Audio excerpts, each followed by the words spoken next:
What if I told you that YungBlud and OneRepublic were brought on to create the opening and closing themes to one of the most anticipated anime series of 2024? Would you believe it? I can't believe it. I don't believe it. I don't believe it. Believe it!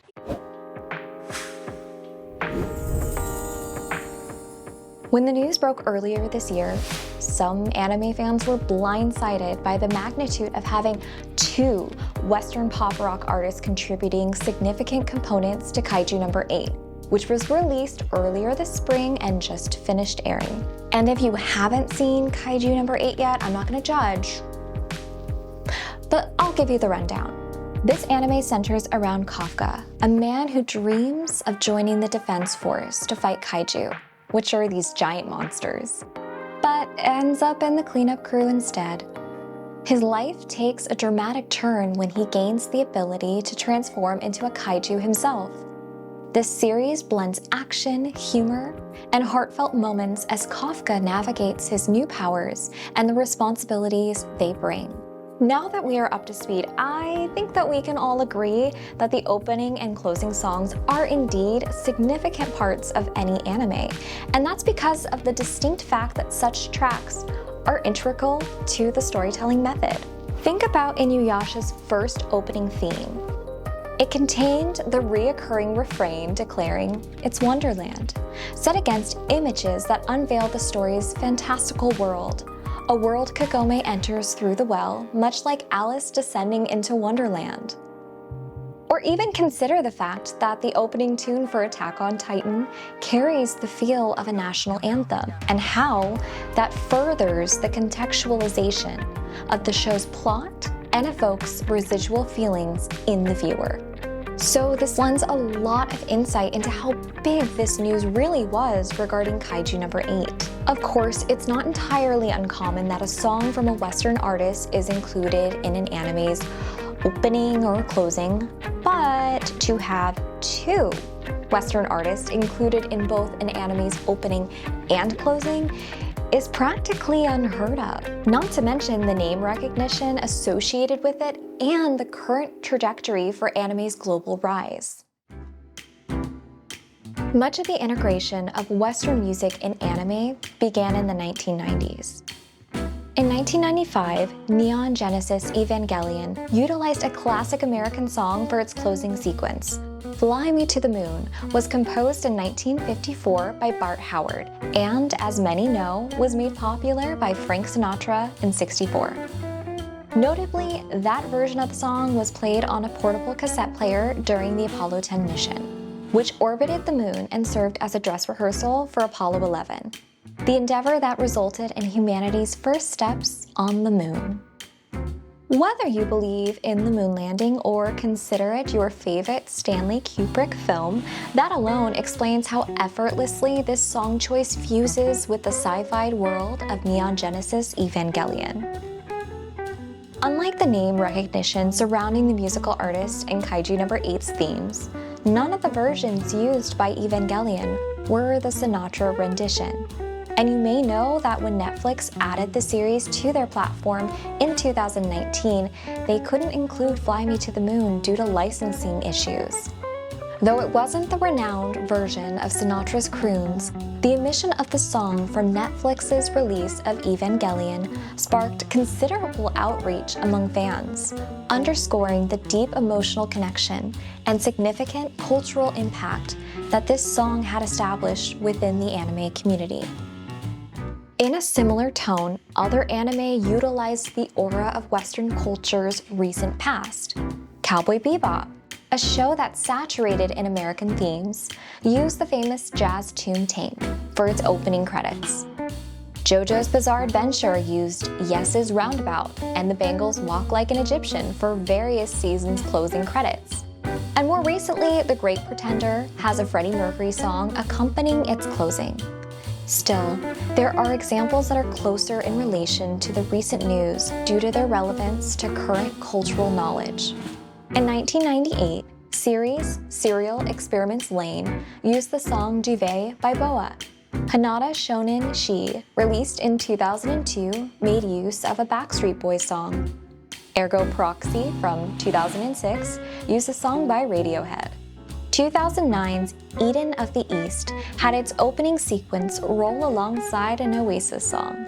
And a Franz Ferdinand song was used in the 2022 series Cyberpunk Edgerunners. But while some of these artists and bands were considered big at the time in the vicinity of such releases, none of these examples exactly follow in line with the formula of commissioning Western artists to create music for an anime's opening and closing. However, the 2003 series Wolf's Rain utilized a lot of input from American artist Steve Conte. The series creators worked with Conte on a considerable chunk of music, including the theme song Stray. Conte has since sustained a strong following in Japan. Even though his contributions to Wolf's Rain were more akin to what YungBlud and OneRepublic are adding to Kaiju No. 8, Conte does not carry as large of a magnitude of name recognition, which, to be clear, is not a condemnation of his work. After all, I don't know the man.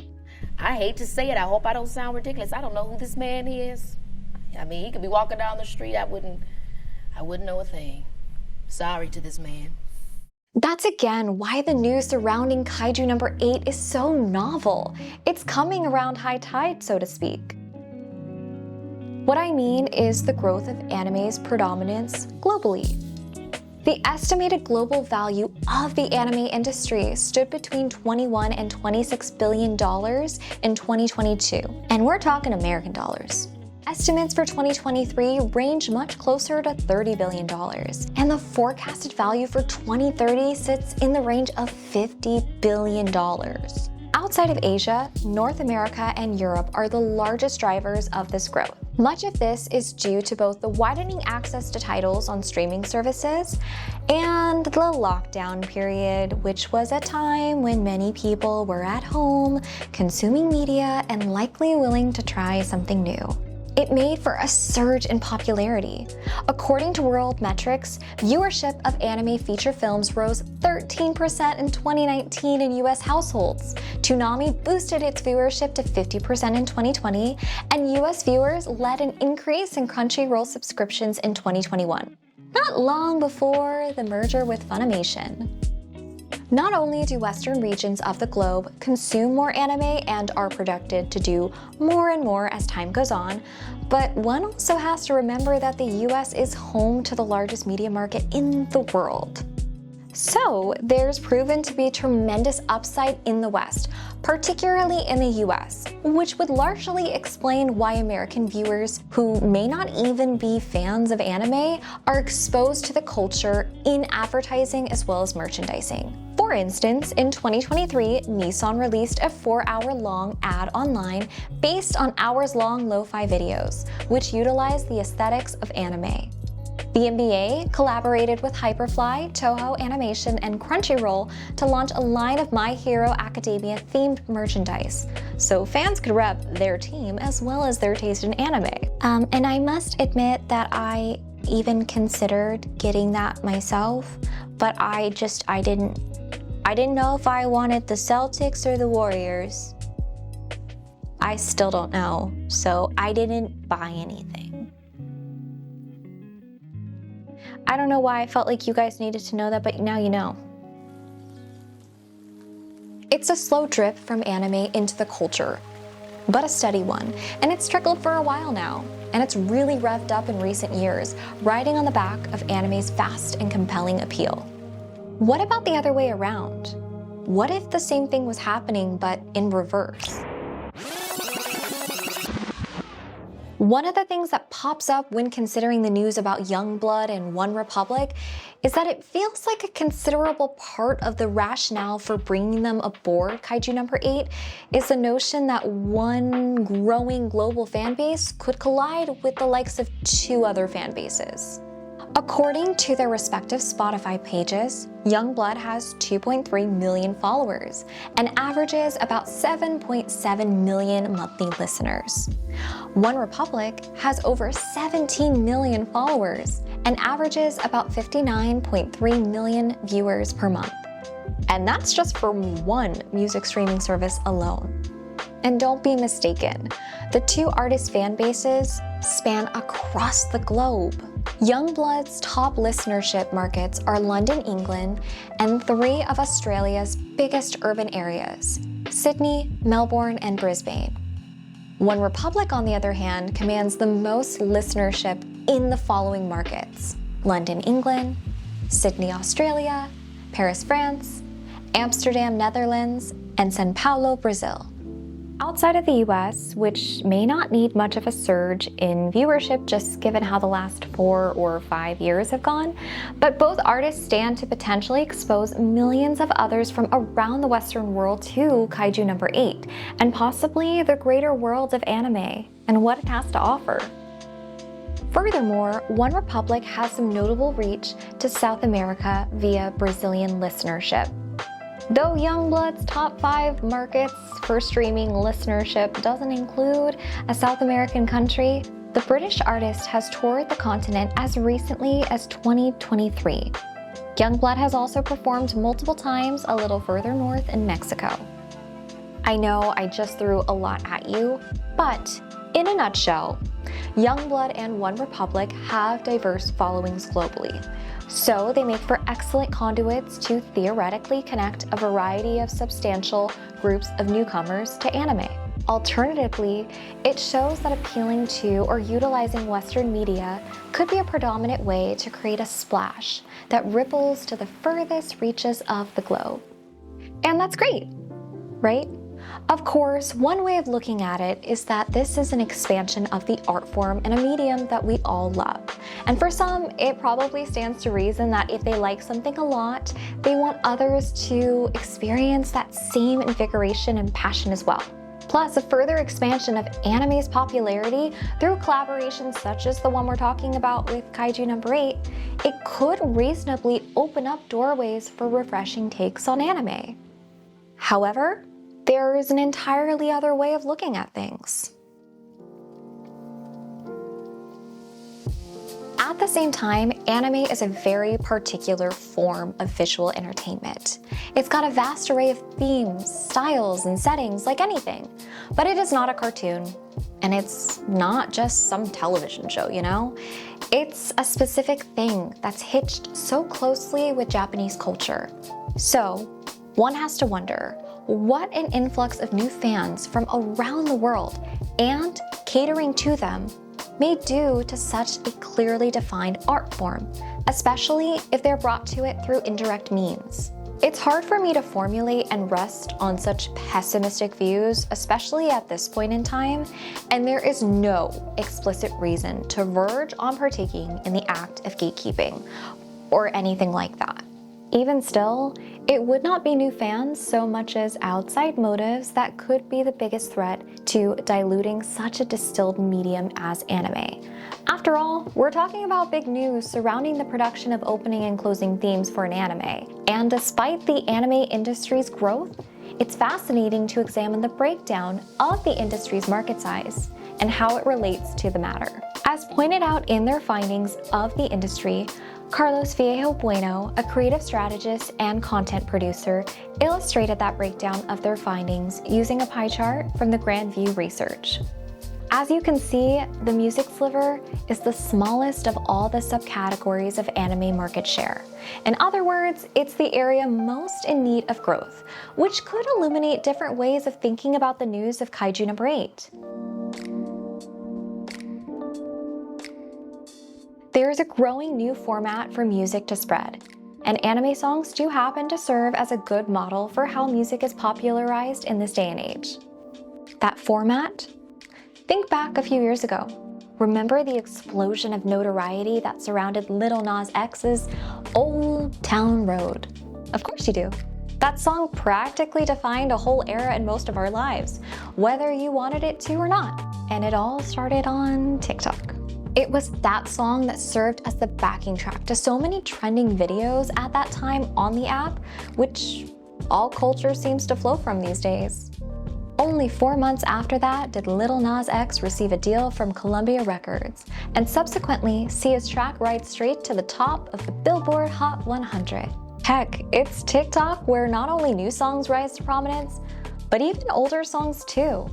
Kate Bush's Running Up That Hill had a renaissance due to its use in the show Stranger Things, but it also reached a level of notoriety it never would have been able to see in the 80s, because it continued to flow through so much of TikTok, where to date, it's been featured in over 1.8 million videos. Anime songs often fall in line with this roadmap of going from being featured in a show to proliferating on TikTok to seeing popularity swell. And I'm sure you are no stranger to the song Idol that's used for the anime series Yoshi no Ko.